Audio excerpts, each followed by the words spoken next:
Yo guys, what's good, what's happening, and what the frig is going on? Just gotta get by my cat because she's always in the way. So yesterday I got this big brain idea that turned into a bad idea. I was like, hey, I've been watching a lot of fishing videos lately. Fletcher the Fisherman and Tyler's Fishing Post and Yak Pack, and all these guys do something that looked kind of cool, and I was like, maybe I should give it a try. Problem is where I live is not the greatest spot to do those challenges this time of year.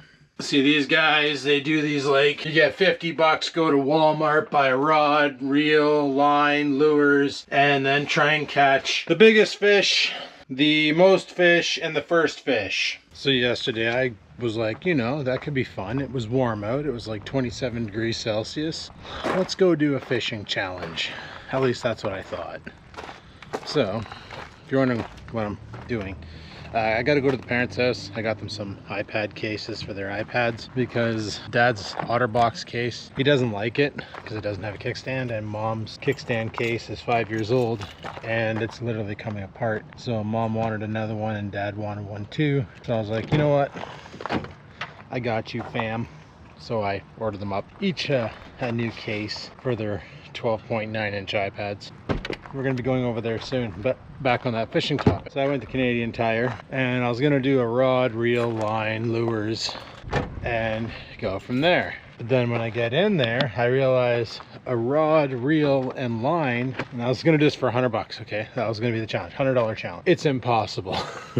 Unless you buy like a kiddie pole or something that's gonna just explode if you look at it wrong. But I guess that adds to the challenge, right? Then I came across these better bass kits by a company called Red Wolf. Now Red Wolf makes a lot of very, very, very cheap fishing gear. They make a fly fishing rod that's about 40 bucks, all ready to rock. It's spooled up. It's got your braid with your leader, and it comes with a couple flies. The reviews on it were horrendous. The rod breaks, the reel ends up stop working. It's really, really bad. And I've never flied fished before, so I probably shouldn't jump on something. And by carp, I mean crab. So I came across this Red Wolf Better Basket. They had 2 of them there. And I was like, oh, perfect. I can catch bass with this, I think. So I went and bought the kit, stuffed it in my fanny pack. In the front, I put the hooks and the sinkers. Now the problem is these sinkers are so garbage. They didn't drill the hole all the way through the bullet, and the jigs are unpainted. So it's like a ball of lead with a hook. And the soft plastics they gave you to fish with literally remind me of freaking Jolly Ranchers. Like, look at those unnatural colors. So I was already crippled using this. Then I get to the spot, I go down to the point first, start fishing, and realize there's no bass here. Where the hell are all the bass? There's like not a single, I didn't even get a single tap, a single anything. I couldn't figure it out. And then I looked in the water at a spot where I know is always weedy, and there were no weeds. And I'm like, this is strange. What's up with this here weather? Like, why is there no weeds? This area is usually like, you're practically sawing through it. So then I started, I pretty much gave up there, and I'm like, you know what? I know where I can find a spot where there'll be bass. Let's go down to the government dock and calendar. So I go down to the calendar dock, and on one side, it's where all the guys stand during the night when the walleye come in, cast out your bait, and you're more than likely going to catch a fish. And on the other side, it's all weedy, and that's where the bass and pike like to hang out. Well, I could see clear down to the bottom of the lake, there was not one weed.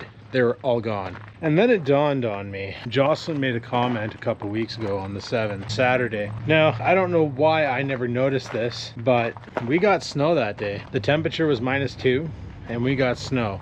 See, what happens with the water in the fall is when it gets cold, when the water gets cold, the vegetation dies. When the vegetation dies, the oxygen all moves to the top of the water and some in the middle of the water column, but not so much on the bottom, all right? Basically, the oxygen's moving up to the top, breaching and escaping the water. So it's the plant life at the bottom that produces the oxygen. So in the summer, a lot of the oxygen's in the bottom because it's being freshly produced by the plants. Makes sense. So top water and mid water is where you want to be fall fishing. Then once the ice settles over top of the lake, the air gets trapped under the blankets of ice, and then the whole lake becomes partially oxygenated. During this time, when that happens, it signals the bass to basically go to deep structure and pretty much hibernate for the winter. The ones that are out patrolling, usually pike, walleye, and perch. Sunfish usually go and hide, as well as the bass. They're all pretty much part of the same type of family anyway.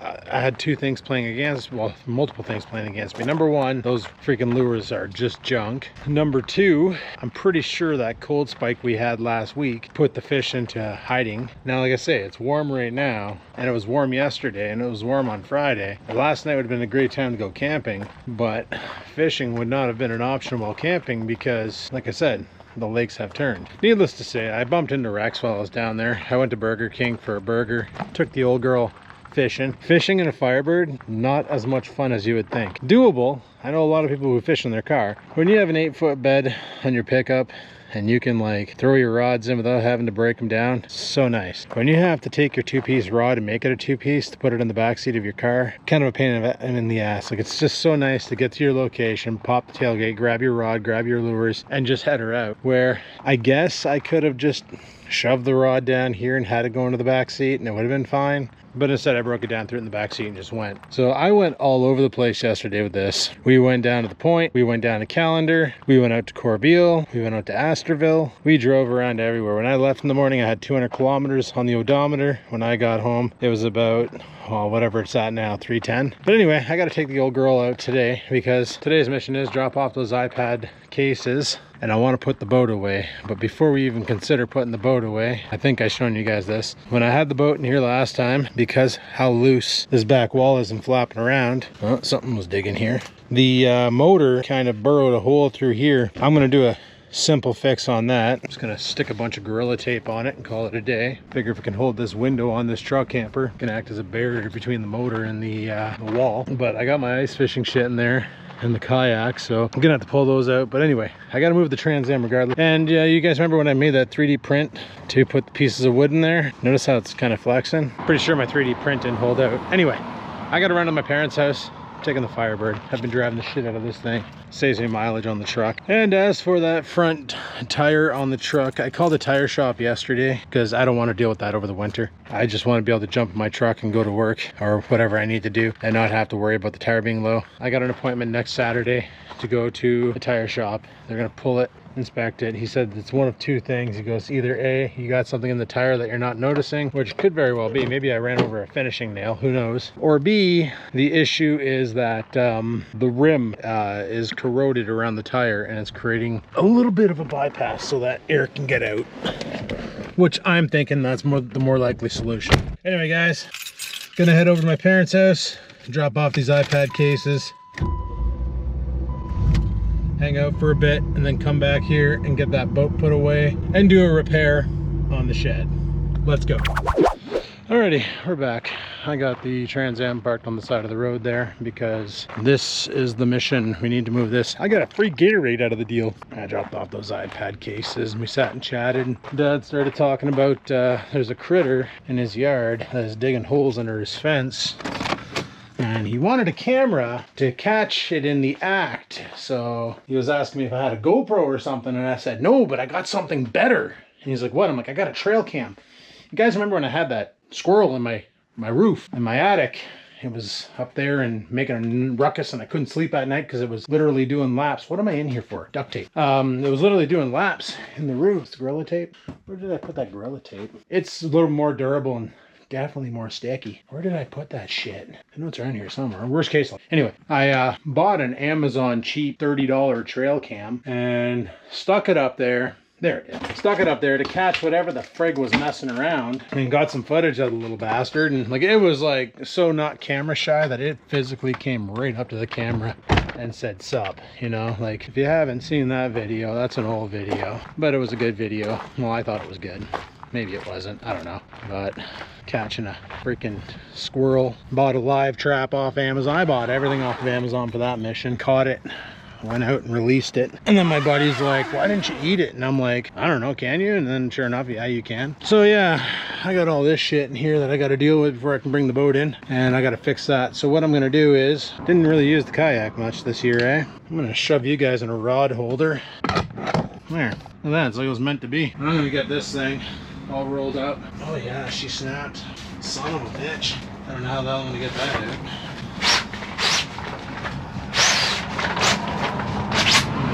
Yup. Look at that. She completely snapped. Well, it was a good attempt. Good attempt, but a failed one nonetheless. I'm gonna take, there's a guy online who was like, he told me to buy a gas pipe to do this, and I know what he's talking about, so I'm probably gonna go ahead and do that. I'm gonna get this piece of wood out of here. So it was a good try, but not good enough.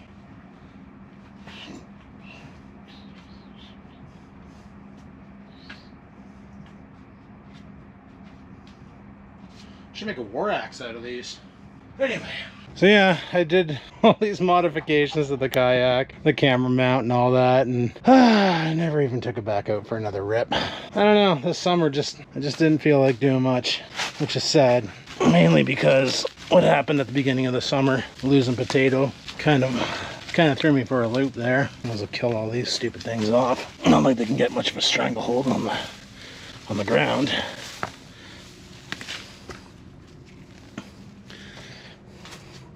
All right, grab this thing.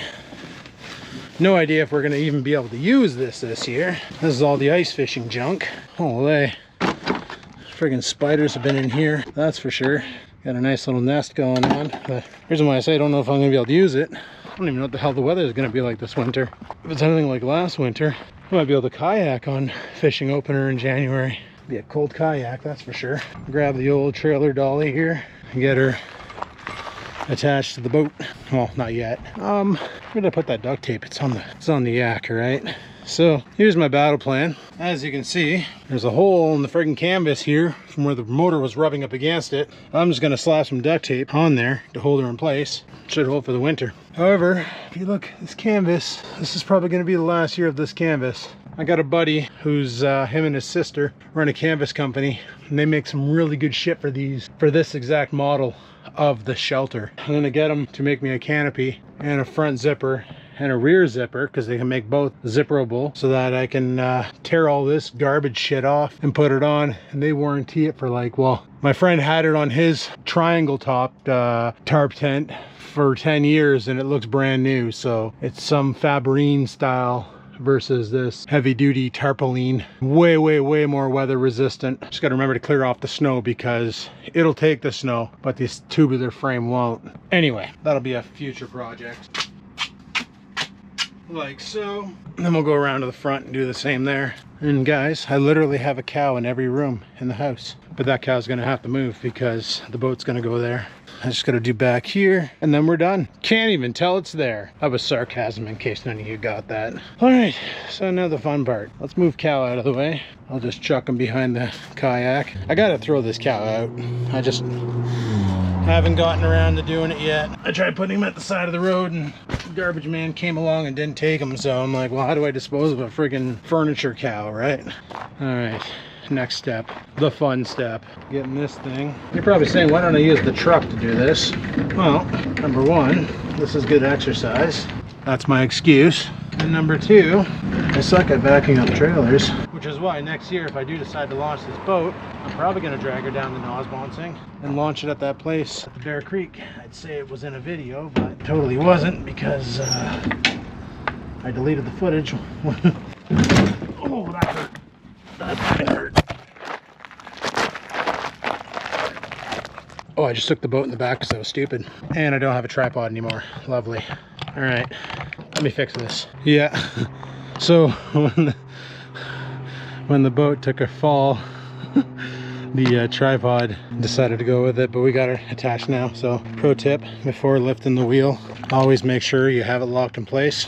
I'd say I'm a trained professional, but I'm super not. All right, I'm gonna get that wheel up. We're gonna start pulling. I guess I can't film it because I don't have a tripod out here. Oh man, I wonder if I can fix that. Probably not, but whatever. Okay, let's get after it. All right, there we go. A little bit of a mishap while doing it, but you know, we didn't die, so that's pretty cool.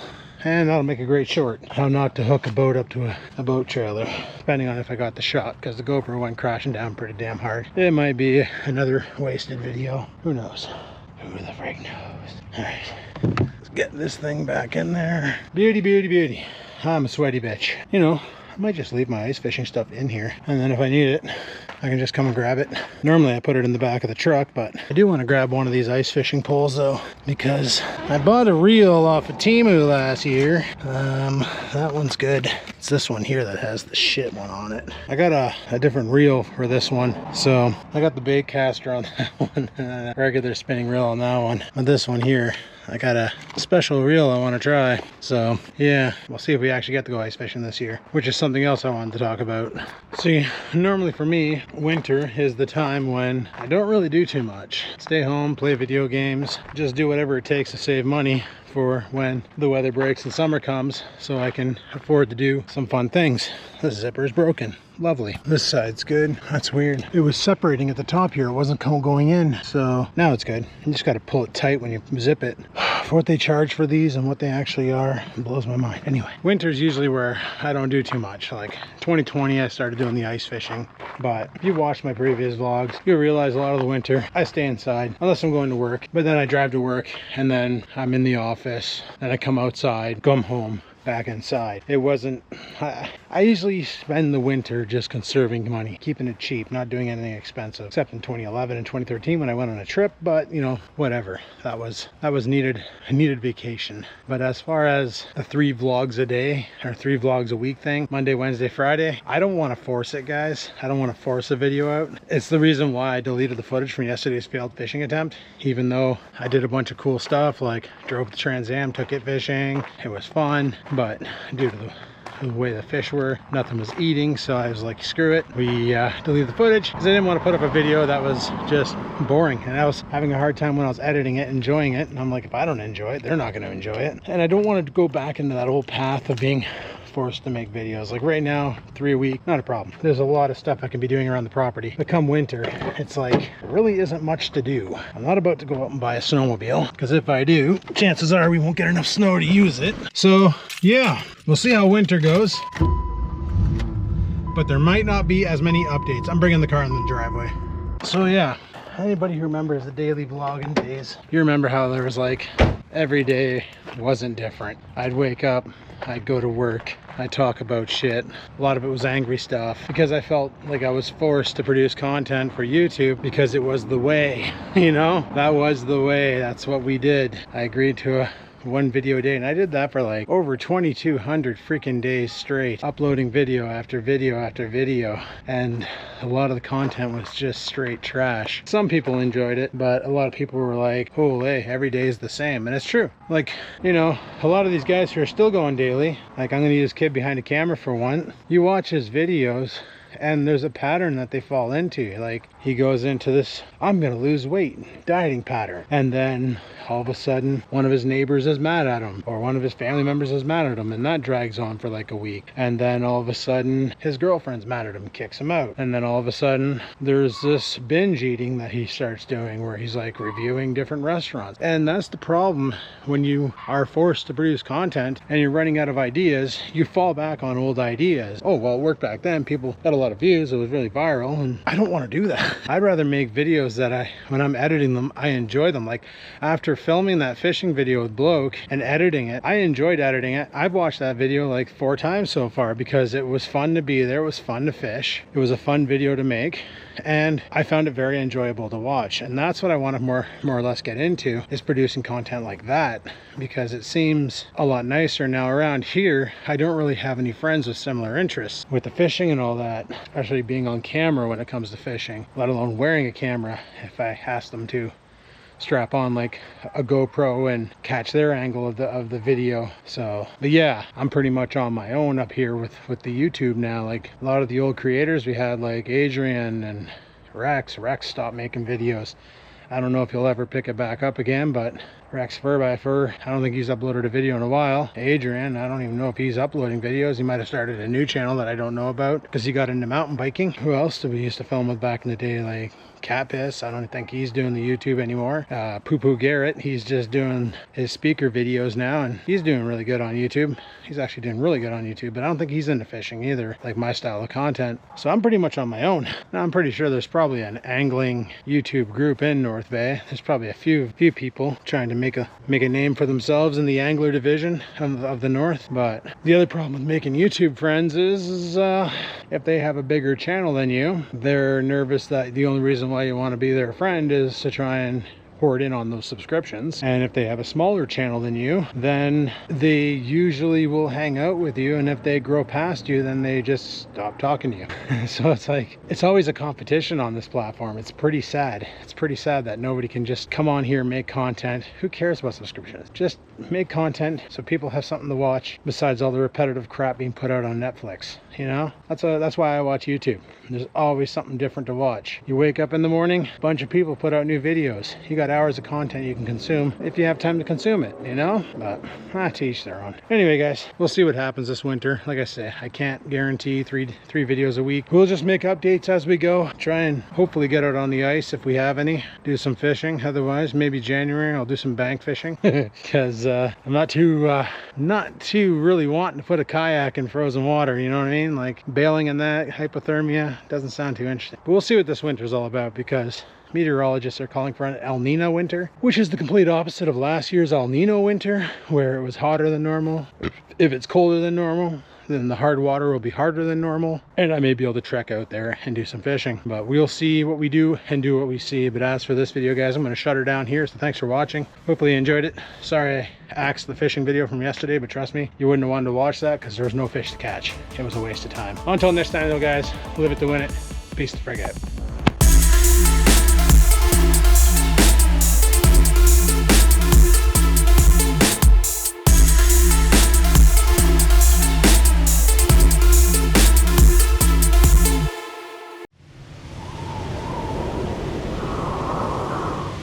Sit, stupid, sit. Good dog.